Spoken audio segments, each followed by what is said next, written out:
Walt, of all the services that we have at this church, which one do you think is the toughest crowd? This one? I might agree. 8 o'clock could be tough too. I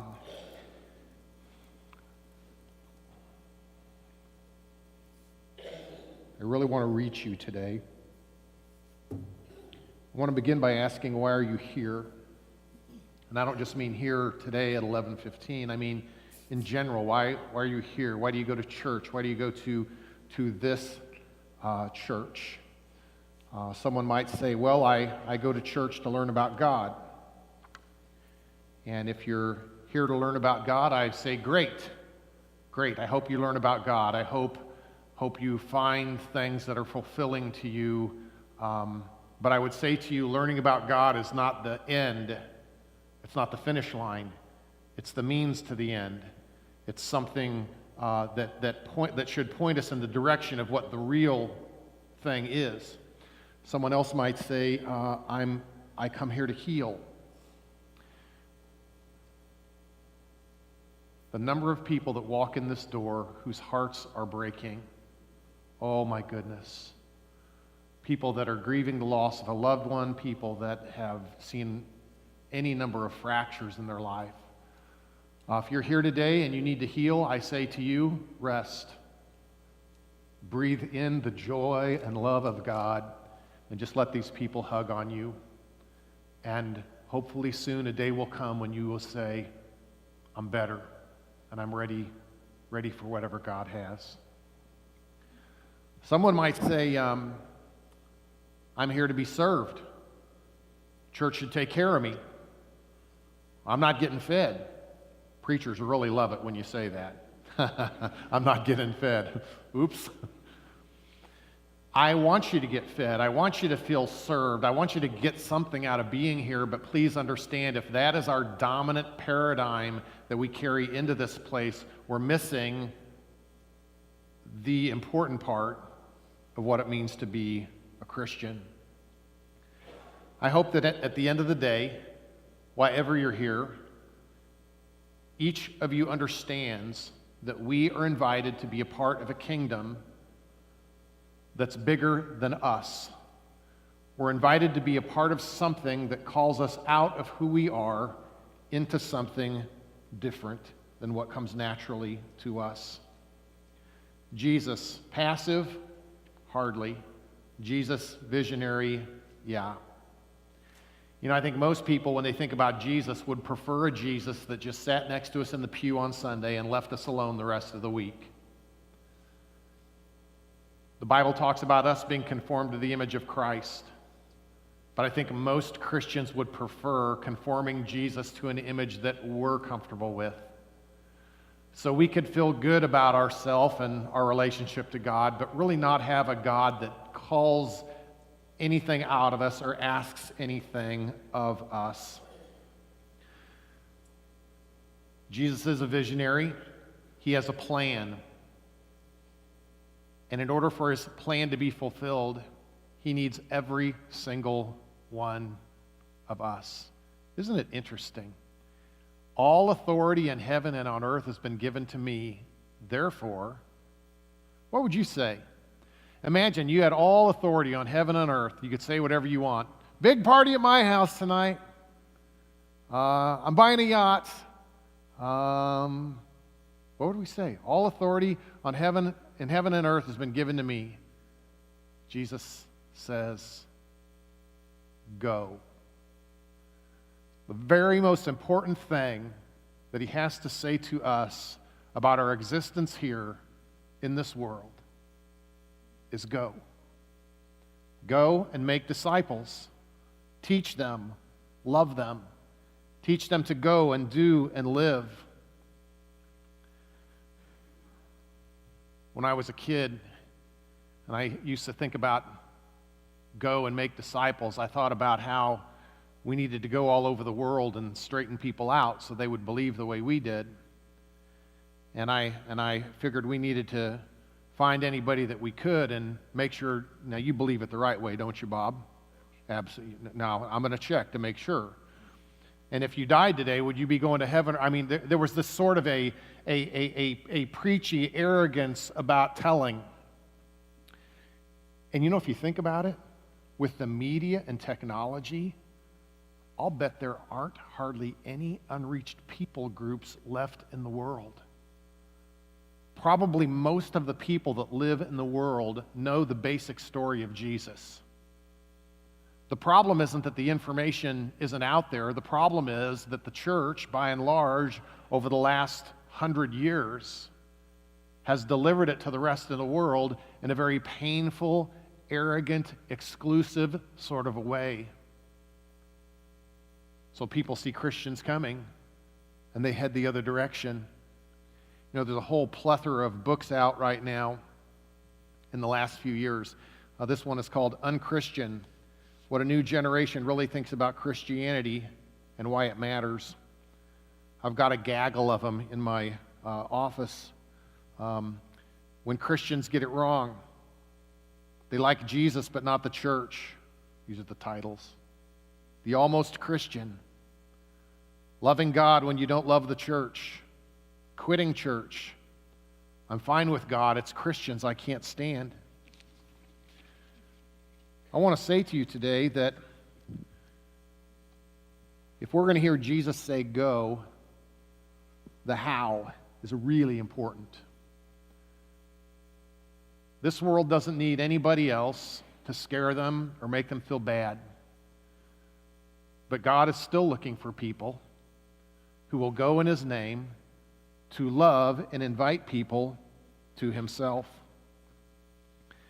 Well, every year at the beginning of the year, most Methodists start with what we call the Wesleyan Covenant Service. And John Wesley had the first one in 1755. The Methodist revival had been going on for 17 years, and I figured he thought they were getting a little stagnant, a little hard to reach. And so he said, well, we're all going to get together, we're going to renew the covenant. And so in a place called Spitalfields, doesn't sound like a very exciting place for a meeting, but it was named after a hospital that was there. They got 1,800 Methodists together, and Wesley reminded them that we are in a covenant relationship with God. He talked with them about what that means, and he sent them out at the beginning of the year with a new commitments to God's purpose for their life. Now, the word covenant is very interesting, and it's interesting that Wesley chose that word because in American culture, our use of the word covenant is different than the biblical use of the word covenant. In our culture, we talk about a marriage covenant between a man and a woman, and so it's kind of this equal thing. It is equal, isn't it, dear? I'm sorry, I'm teasing. That's not even, I shouldn't have done that. We think of marriage as two equals coming together, and rightfully so. But a biblical covenant, or a covenant historically from Bible times, was a relationship between a greater power and a lesser power. So a strong nation would come in and gain control of a weaker nation like China and North Korea, or America, and I don't know, there are probably several, but there's a strong power and there is a weak power, and in our relationship with God and the concept of covenant, we are the dependent party. And it's as if God is saying to us, I will protect you, I will love you, I will help you, you will be my people, and there are some things that I need from you. Now, I don't like to use the word obligation because I'm a deep believer in love and grace. But as Christians, we have to remember that God has hopes and dreams and ideas for our life. It's not just that we're forgiven and let the ship sail wherever it may. God has hopes and dreams for our life that we would fulfill His ideas, His hopes, and His potential for our lives, whatever that might be. You remember the parable of the talents? One got 10, one got 5, one got 1. We often tell the story during October about giving money, but it's interesting, the one that gets in trouble at the end of the story, what does he do? He takes his talent, he takes his potential, and he hides it. He basically makes nothing of what God had given him. And I think it's very easy for us as Christians to shy away from God's hopes and dreams for our lives. So here are the disciples, and they show up for the ascension. Somebody's handing out flyers. Jesus is ascending today. Come to the mountain at 2 o'clock. I don't know how they got, but they gathered them all up, and Jesus tells them to go. And can you imagine the excuses? Okay, wait a minute. I am a fisherman. I only know how to go fishing. Mary Magdalene, I was a prostitute. Who's going to listen to me? One after the next, they all had excuses.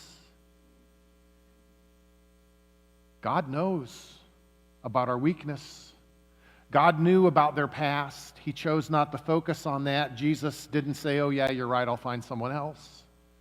He said to them, go. And the world was changed by broken, uneducated, common people. So let's say we're passing out the bulletins. Jesus ascending this afternoon, 2 o'clock, be there or be square, and we all show up. What would our excuses be?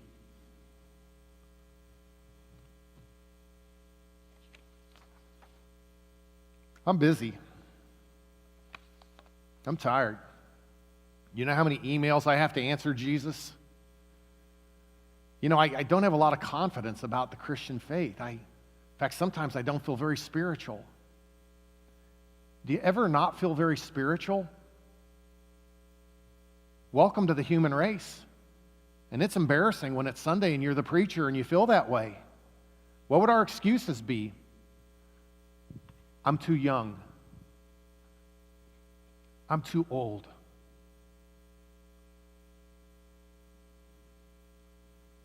One of the things that I like about this service is I can keep you all as late as I want and I don't get in trouble.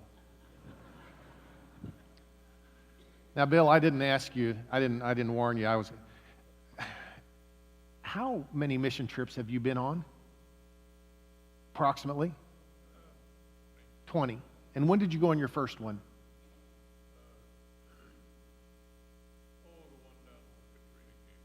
Yeah, New Orleans. So was that 04? And can I ask politely what age you would have been then? 70. Okay. And when did you start working with wood? How old were you?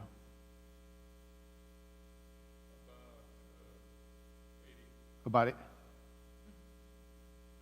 Oh, 1980. Okay. So you would have been 60-something. Yeah. You know, if we want to live by excuses, I got them. We got them. I was in jail. I was on drugs. I was divorced. I'm insecure. I'm afraid. Join the human race. I'm too young. I'm too old.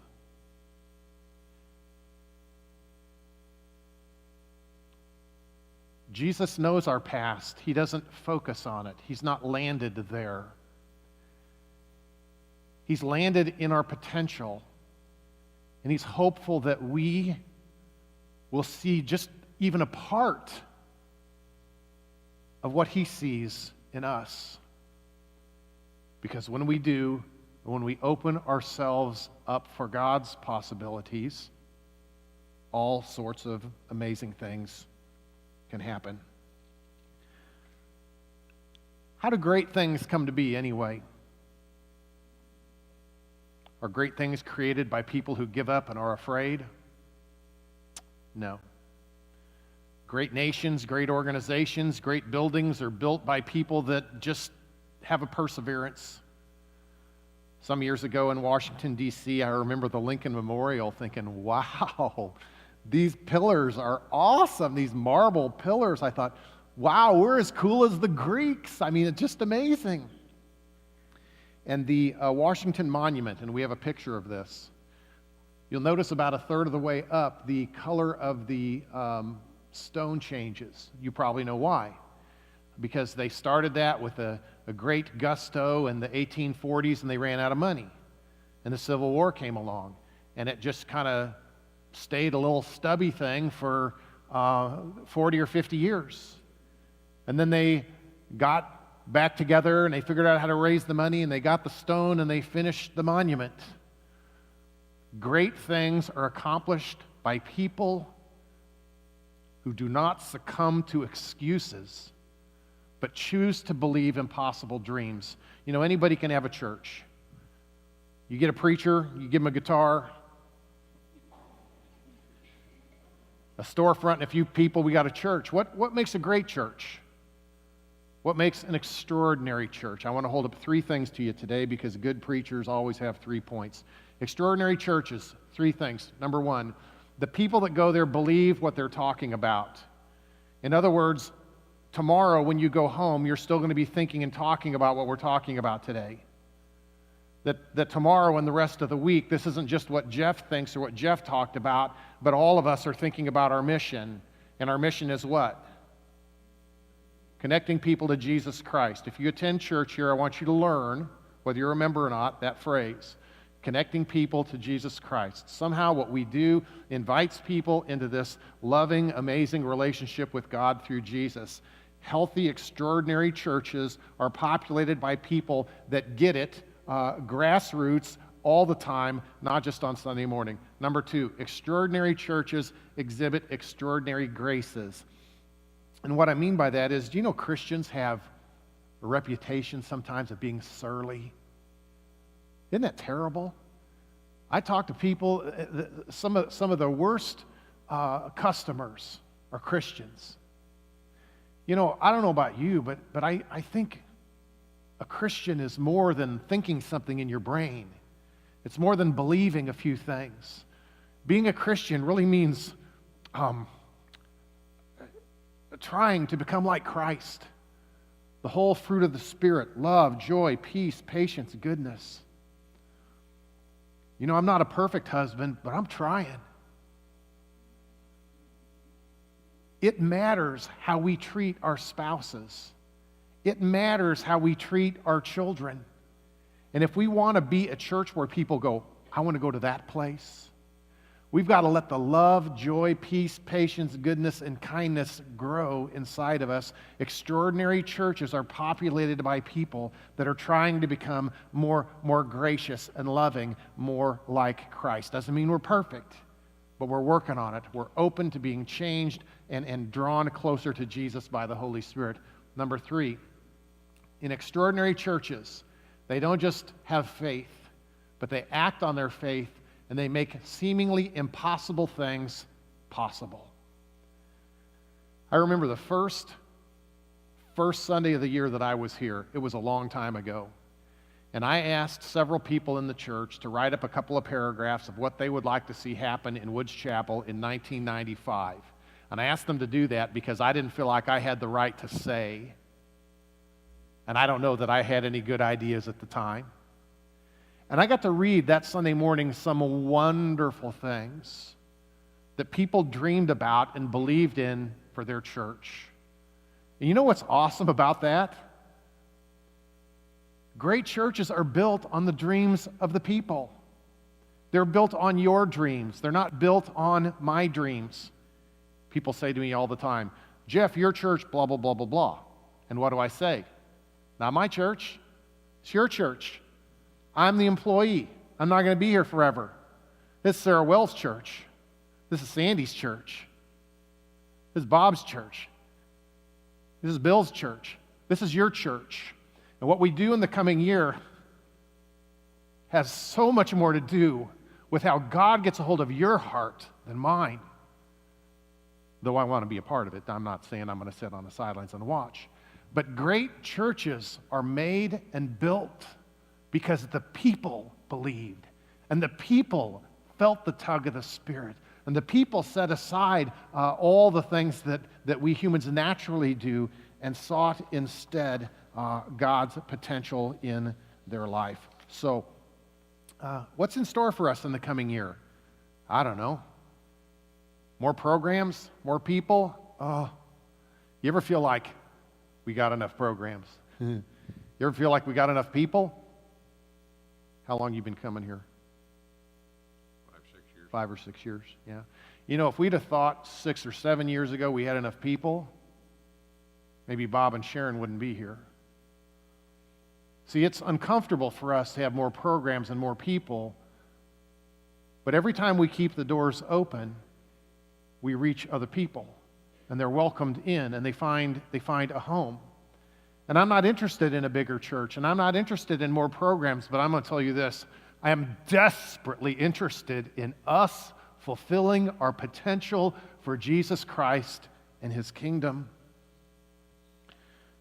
More people, more programs mean change and discomfort.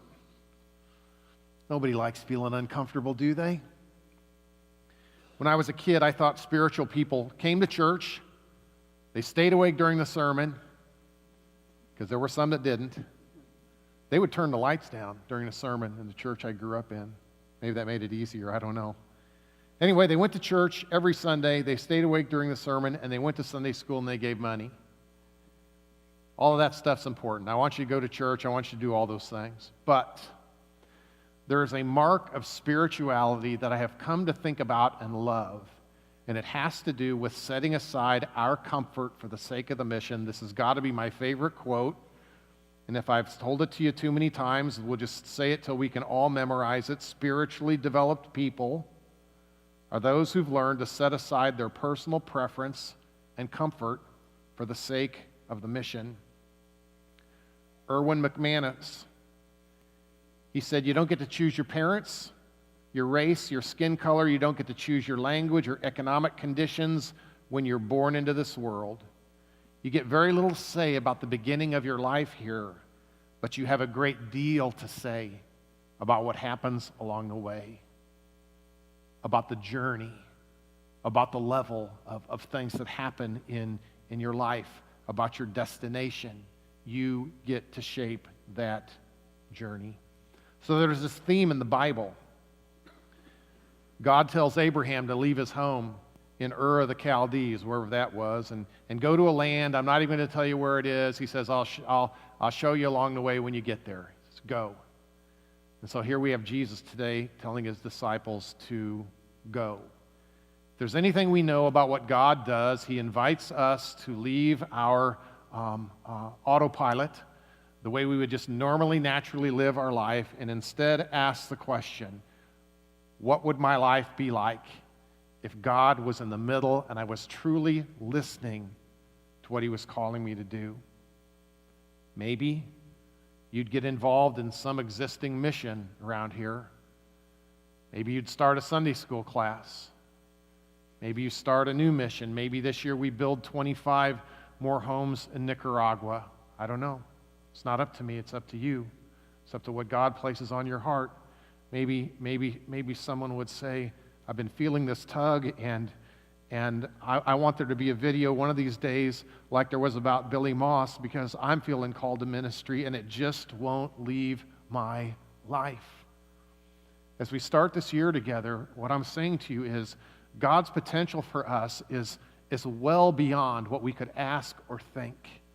And if we would be open and listen and look for it, God can do extraordinary things through you and through this church. So I invite you to join me as we come to the Lord's table and seal this by Holy Communion to renew our commitment and our covenant with our God.